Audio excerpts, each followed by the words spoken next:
नमस्कार दोस्तों, स्वागत है आपका हमारे official YouTube channel GS by Neeraj sir में। कैसे हैं आप सब? मैं उम्मीद करता हूं स्वस्थ होंगे, मस्त होंगे, अपनी तैयारी में व्यस्त होंगे। बट आज की जो क्लास है ये टेस्ट पेपर 86 है और TGT कला के लिए है। बहुत सारे लोगों को डाउट हो गया कि क्लास नहीं आ रही है। बट अब क्लास आएगी, उसमें कोई डाउट्स नहीं है। आते रहते हैं, अपवाद हैं, वो सब आते रहेंगे। अब उस पर बहुत खास ध्यान देने की ज़रूरत नहीं है। फ़िलहाल हम लोग टेस्ट पेपर 86 आज देखेंगे।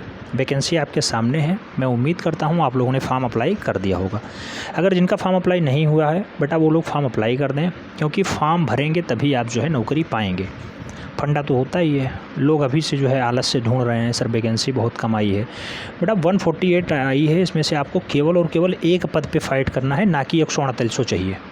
आपको एक पद लेना है। अगर आपके अंदर योग्यता होगी, आप परीक्षा पास करेंगे, शॉर्ट लिस्टिंग में नाम आएगा, निश्चित रूप से आप सेलेक्ट होंगे। और ये मान के चलिएगा कि आपको सिलेक्शन केवल एज अ शिक्षक नहीं बनना है। आप अगर एक शिक्षक बनते हैं तो 10 साल बाद या 5 साल बाद या 2 साल बाद कन्फर्म है कि आप अपने कॉलेज में प्रिंसिपल बनेंगे। क्योंकि आप देखते होंगे प्रिंसिपल की भर्ती कभी भी नहीं आई है, आती ही नहीं है। डिमांड बहुत ज़्यादा दिनों से थी। 2000 पदों पे जो है अध्याचन भी आ चुका था कि 2000 पदों पे जो है प्रिंसिपल की भर्ती होगी, लेकिन उसका भी अभी अध्याचन नहीं आया। इसी के साथ में आना था। तो इसलिए आप पक्का प्रमोट होंगे। एक प्रमोट में सीधे सीधे आप जो है प्रिंसिपल बनेंगे, उसमें कोई डाउट नहीं है। तो मैं उम्मीद करता हूं कि आप लोग ये समझ गए होंगे कि आप एक शिक्षक ही नहीं बन रहे हैं, आप सीधे गजेटेड ऑफिसर बनने जा रहे हैं। बहुत बढ़िया मौका है बेटा, बहुत सुनहरा मौका है। अगर जो है आप सीरियस हैं तो निश्चित रूप से आप सिलेक्ट होंगे। चलिए देखते हैं टेस्ट पेपर 86 20 क्वेश्चन हैं। कितने क्वेश्चंस आपके सही जाते हैं कमेंट के माध्यम से ज़रूर बताइएगा। प्रश्न संख्या पहला कहा गया, भूपेन खक्कर का जन्म 10 मार्च 1934 ईस्वी को कहाँ हुआ था? दिल्ली में हुआ, कोलकाता में हुआ, पटना में हुआ या फिर मुंबई में हुआ? बेटा भूपेन खक्कर का जन्म आपको ये याद रखना है कि 10 मार्च 1934 को होता है। कहाँ पे होता है? मुंबई में होता है। राइट आंसर डी के साथ बन रहा है। नेक्स्ट प्रश्न संख्या 2 की तरफ बढ़ते हैं। 2 में कहा गया, उर्दू उपन्यास समुंदर प्यासा है, समुंदर प्यासा है उपन्यासकार किसका है? बेटा जो है समुंदर प्यासा है किसने लिखा है? गुलाम रसूल संतोष ने लिखा है, भूपेन खक्कर ने लिखा है, कृष्ण रेड्डी ने लिखा है या फिर लक्ष्मण पै ने लिखा है? तो समुंदर प्यासा है रचना जो है मूल रूप से गुलाम रसूल शेख साहब की है। एक कश्मीरी चित्रकार हैं और इन्होंने मूल रूप से उर्दू उपन्यास को भी लिखा है। तो गुलाम रसूल संतोष राइट आंसर बनेंगे। GR संतोष अक्सर लिखा मिलता है। राइट आंसर ए के साथ बन रहा है। गुलाम रसूल संतोष का जो संबंध है वो कश्मीर से है। कश्मीर के एक अच्छे सितारे हैं, याद रखना है। ठीक है। नेक्स्ट प्रश्न संख्या 3 की बात करते हैं। पूछा गया, भंवर यानी द वेव किसकी रचना है? क्वेश्चंस पूछा जा चुका है। भंवर यानी द वेव किसकी रचना है? ऑप्शंस हैं कृष्ण रेड्डी, KH आरा, संतोष या फिर रवि वर्मा। थोड़ा भंवर के लिए कौन जिम्मेदार है? भंवर को बनाने का काम किसका रहा है? तो कृष्ण रेड्डी का रहा है। राइट आंसर ए के साथ बन रहा है। आप अपना स्वमूल्यांकन अच्छे से करिएगा, अपने साथ विश्वासघात बिल्कुल भी मत करिएगा। कुछ लोग ओवर कॉन्फिडेंस में चलते हैं, वो 20 बाई 20 लिखने की चेष्टा सदैव करते हैं, जबकि उनका ऐसा नहीं हो पाता है। तो इसलिए बेटा जो आपकी वैल्यू है, रियल वैल्यू है, वही आप छापिएगा। मैं मानता हूं अपने यहाँ से सबसे ज़्यादा सिलेक्शन होगा पूरे उत्तर प्रदेश में। मैं मानता हूं कि सबसे ज़्यादा सिलेक्शन 148 में ज़्यादातर सीटें अपने यहाँ से ही जाएंगी। मैं उन सभी का इंटरव्यू लूँगा, ये मैं आपको विश्वास दिलाता हूँ। प्रश्न संख्या 4 की बात करते हैं। पूछा गया, गोवा कॉलेज ऑफ आर्ट के पूर्व प्रिंसिपल हैं? KH आरा हैं, लक्ष्मण पै हैं, कृष्ण रेड्डी हैं या फिर GR संतोष हैं? तो गोवा कॉलेज के पूर्व प्रिंसिपल, पहले प्रिंसिपल रह चुके हैं, उनका नाम है लक्ष्मण पै। लक्ष्मण पै राइट आंसर बन रहा है, यानी B is the right answer बन रहा है। अच्छा, लक्ष्मण पै ने अपनी स्कूली शिक्षा कहाँ से ग्रहण की है? कला की शिक्षा कहाँ से ग्रहण की? तो बेटा लक्ष्मण पै के लिए आप याद रखिएगा JJ school of art. JJ school of art से मूल रूप ने इन्होंने जो है कला की शिक्षा ग्रहण की है। JJ स्कूल ऑफ आर्ट्स कहाँ पे है? थोड़ा मुंबई में स्थित है, मुंबई। नेक्स्ट प्रश्न संख्या 5 की बात करते हैं। 5 में पूछा गया, मस्खरे श्रृंखला से चित्रण किसने किया है? मस्खरे श्रृंखला से किस चित्रकार ने अद्वितीय कृतियाँ की है? कृष्ण रेड्डी ने, अर्पणा ने, GR संतोष ने या फिर जूडी वलम रेड्डी ने? थोड़ा मस्खरे श्रृंखला से जो अपनी रचनाएं प्रकाशित करते हैं उनका नाम है Krishna Reddy. Right answer A के साथ बन रहा है। कुछ लोग सोच रहे होंगे समसामयिक चित्रकार में इसका नाम तो आता नहीं है, फिर इन्हें क्यों पढ़ाया जा रहा है? बेटा जब आप प्रीवियस ईयर क्वेश्चन सॉल्व करेंगे, अभी जस्ट आपको कराया जाएगा, तो समझ में आएगा ये नाम कितने महत्वपूर्ण हैं। समसामयिक चित्रकारों में इत्यादि आगे जुड़ा हुआ है। इत्यादि शब्द में बहुत लेटेस्ट डाटा पूछ लिया जाता है। प्रश्न संख्या 6 की बात करते हैं। किस कलाकार ने शेखर कपूर की फिल्म बैंडेड क्वीन का पोस्टर बनाया था? बैंडेड क्वीन का पोस्टर किसने बनाया है बेटा? कृष्ण खन्ना ने बनाया, कृष्ण रेड्डी ने बनाया, परमानंद चुएल ने बनाया या फिर मंजीत बावा ने बनाया? तो बैंडेड क्वीन को बनाने का काम जो रहा है वो बेटा मंजीत बावा का रहा है। राइट आंसर डी के साथ बन रहा है। D is the right answer. Next प्रश्न संख्या 7 की बात करते हैं। 7 में कहा गया आदमी और घोड़ा। आदमी और घोड़ा किसकी रचना है? पीएन चोयल की है, मंजीत बावा की है, कृष्ण खन्ना की है या फिर कृष्ण रेड्डी की है? तो आदमी और घोड़ा किसकी रचना मानी जाती है बेटा? पीएन चोयल की मानी जाती है। पीएन चोयल, परमानंद चोयल की रचना मानी जाती है। परमानंद चोयल का जन्म कहाँ पे होता है? 1924 में होता है कोटा राजस्थान में। कोटा राजस्थान में इनका जन्म होता है। राजस्थान, कोटा राजस्थान में जन्म किसका होता है? परमानंद चुएल का होता है। अच्छी रचना कौन सी है? आदमी और घोड़ा। राइट आंसर ए के साथ बन रहा है। नेक्स्ट प्रश्न संख्या 8 की बात करते हैं। 8 में पूछा गया ट्रक, महाभारत और अजनबी, ये अलग अलग चित्र श्रृंखलाएँ हैं बेटा। ट्रक, महाभारत, अजनबी आदि चित्र श्रृंखलाएँ किसकी हैं? परमानंद चुएल की, लक्ष्मण पै की, कृष्ण खन्ना की या फिर भूपेंद्र खक्कर की? तो ट्रक, महाभारत और अजनबी नाम से जो चित्रण का काम रहा है वो कृष्ण खन्ना का रहा है। राइट आंसर जो है बी के साथ बन रहा है। बेटा नोट डाउन कर लीजिएगा, आज के जो 20 क्वेश्चन हैं लगभग 50 क्वेश्चन आपके कवर करेंगे, क्योंकि एक्स्ट्रा डाटा आपको मिल रहा है। सभी पॉइंट इंपॉर्टेंट है, चाहे वो किसी का जन्म बताया जा रहा हो या किसी की स्कूली शिक्षा बताई जा रही हो या किसी की रचनाएँ साथ में बताई जा रही हों। ठीक है।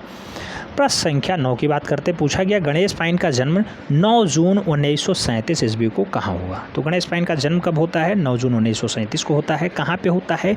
कोलकाता में, मुंबई में, दिल्ली में या फिर इंदौर में? तो गणेश पाइन का जो जन्म है बेटा वो कोलकाता में होता है, पश्चिम बंगाल में होता है। राइट आंसर जो है ए के साथ बन रहा है। 1937 में मूल रूप से गणेश पाइन का जन्म हुआ है। नेक्स्ट प्रश्न संख्या 10 की बात करते हैं। पूछा गया ठाकुर मथुरादास और बालिका वधू किसका चित्रण है? तो जो है ठाकुर मथुरादास और बालिका वधू को चित्रित करने का काम किसका रहा है? मंजीत बावा का हो, गणेश पाइने का हो, विकास भट्टाचार्य का हो या फिर अर्पिता सिंह का हो? तो ठाकुर मथुरादास को चित्रित करने का काम विकास भट्टाचार्य का रहा है। Vikas Bhattacharya is the right answer, यानी B is the right answer. Next प्रश्न संख्या 11 की बात करते हैं। पूछा गया सड़क बिकाऊ है किसकी रचना है? गुलाम मोहम्मद शेख की, अनीस कपूर की, ए रामचंद्रन की या फिर अर्पिता सिंह की? तो सड़क बिकाऊ है यह रचना जो है मूल रूप से गुलाम मोहम्मद शेख की मानी जाती है और जो है गुलाम मोहम्मद शेख ही इसके राइट आंसर हैं। ए is the right answer. Next प्रश्न संख्या 12 की बात करते हैं। पूछ लिया गया बेटा 115 मीटर लंबा आर्बिट मूर्ति जो कि ब्रिटेन की सबसे ऊंची मूर्ति मानी जाती है किसने बनाया है? तो आर्बिट मूर्ति को किसने बनाया है बेटा? अनीस कपूर ने, केसीएस पनिक्कर ने, विकास भट्टाचार्य ने या फिर जीएम शेख ने? तो आर्बिट मूर्ति जो है ब्रिटेन में स्थित है, 115 मीटर लंबी है। इसको बनाने का जो श्रेय रहा है वो अनीस कपूर का रहा है। Anis Kapoor is the right answer, यानी A is the right answer बन रहे हैं। नेक्स्ट प्रश्न संख्या 13 की तरफ बढ़ते हैं। 13 में पूछा गया कला पत्रिका वृश्चिक कब बनती है बेटा? तो वृश्चिक छपती है 1969 से 73 के बीच। इसका संपादन किसने किया है? तो वृश्चिक का जो संपादन है वो अनीस कपूर ने किया, एन.एस. बेंद्रे ने किया, जय झरोटिया ने किया या फिर गुलाम मोहम्मद शेख ने किया? तो वृश्चिक पत्रिका को संपादित करने का जो काम रहा है बेटा वो रहा है गुलाम मोहम्मद शेख का। गुलाम मोहम्मद शेख का जन्म गा से गुजरात, बेटा गुजरात में होता है। गुजरात की एक अच्छे तैरे हैं गुलाम मोहम्मद शेख। कब होता है? 1937 के दौर में इनका जन्म हुआ है। 1937 में मूल रूप से इनका जन्म होता है, याद रखना है। गुलाम मोहम्मद शेख की अच्छी रचना है वृश्चिक को इन्होंने संपादित किया है। इनकी जो है पत्रिका है, ठीक है, कला पे आधारित है। प्रश्न संख्या 14 की बात करते हैं। पूछ लिया गया खाकी चित्र श्रृंखला किसकी है? खाकी चित्र श्रृंखला किसकी है? कमलापति, गणपति सुब्रमण्यम की, ज्योति भट्ट की, जयराम पटेल की या फिर मंजीत बावा की? तो खाकी चित्र रचना मूल रूप से किसकी है मानी जाती बेटा? तो केजी सुब्रमण्यम की मानी जाती है। केजी सुब्रमण्यम यानी कमलापति गणपति सुब्रमण्यम, केजी सुब्रमण्यम। खाकी चित्र रचना किसकी है? कमलापति गणपति सुब्रमण्यम की है। राइट आंसर ए के साथ बन रहा है। नेक्स्ट प्रश्न संख्या 15 की बात करते हैं। पूछा गया ज्योति भट्ट किस रूप में प्रसिद्ध हैं? मूर्तिकार के रूप में, चित्रकार के रूप में, प्रिंट मेकिंग में या फिर इनमें से कोई नहीं? तो ज्योति भट्ट का जो संबंध है बेटा वो सबसे ज़्यादा फेमस हुए हैं प्रिंट मेकिंग में, यानी कि छापाकार में। कार के रूप में ज्योति भट्ट का संबंध ज़्यादा रहा है, प्रिंट मेकिंग में ये संबंधित रही हैं। बी राइट आंसर बन रहा है। प्रश्न संख्या 16 की बात करते हैं। पूछा गया भारत भवन की स्थापना 13 फरवरी 1982 ईस्वी को कहाँ हुई थी। तो भारत भवन की जो स्थापना है बेटा कहाँ पे होती है, भारत भवन पूछा गया है, याद रखना है भोपाल में स्थित है। और भारत भवन की स्थापना कब होती है, 1982 ईस्वी में होती है। किसके सहयोग से होती है, तो बेटा इसके संस्थापक जो हैं अशोक वाजपेयी जी माने जाते हैं। अशोक वाजपेयी जी माने जाते हैं। अशोक वाजपेयी जी मूल रूप से इसके संस्थापक माने जाते हैं। भारत भवन भोपाल में स्थित है, 1982 में इस्टेब्लिश होता है। नेक्स्ट प्रश्न संख्या 17 की बात करते हैं। 17 में पूछा गया दुर्गा महिषासुर मर्दनी किसकी रचना है, ज्योति भट्ट की है, तैयब मेहता की है, जयराम पटेल की है या फिर जगदीश स्वामी नाथन की है।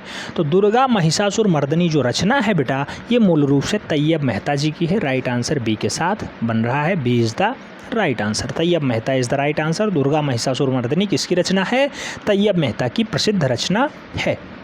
नेक्स्ट प्रश्न संख्या 18 की तरफ बढ़ते हैं। 18 में पूछा गया बनारस और शिमला शहरों का चित्र किसने बनाया है। तो बनारस के घाटों का हो या फिर शिमला की वादियों का हो, इसका चित्रण किसने किया है, सतीश गुजराल, राम कुमार, अप्रिता या फिर धनराज फकत। तो बेटा बनारस शीर्षक और जो है मूल रूप से शिमला शहर, इसको एस्टेब्लिश करने का काम, इसके जो है रचित करने का काम राम कुमार का रहा है। बहुत फेमस नाम है राम कुमार, बी के राइट आंसर बन रहे हैं। Ram Kumar is the right answer. Banaras के घाटों को चित्रित करने का काम हो या फिर शिमला की वादियों को दर्शाने का काम हो, राम कुमार ने ही चित्रित किया है। तो बी राइट आंसर बन रहा है। प्रश्न संख्या 19 की बात करते हैं। पूछा गया बीसी सान्याल का संबंध है किससे है बेटा, चित्रकार के रूप में, फोटोग्राफर के रूप में, छापाकार के रूप में या फिर इनमें से कोई नहीं। तो बीसी सान्याल साहब का जो संबंध रहा है वो मूल रूप से चित्रकार और मूर्तिकार के रूप में रहा है। चित्रकार और मूर्तिकार के रूप में रहा है। चित्रकार और मूर्तिकार, पहले चित्रकार हैं, दूसरे नंबर पे मूर्तिकार के रूप में है। नेक्स्ट प्रसिद्ध मूर्तिकार राम किंकर बैज का जन्म कहाँ पे होता है। बैज का जन्म कब होता है, 20 मई 1906 को होता है। कहाँ पे होता है, बांकुरा बंगाल में, मुंबई में, दिल्ली में या फिर पटना में।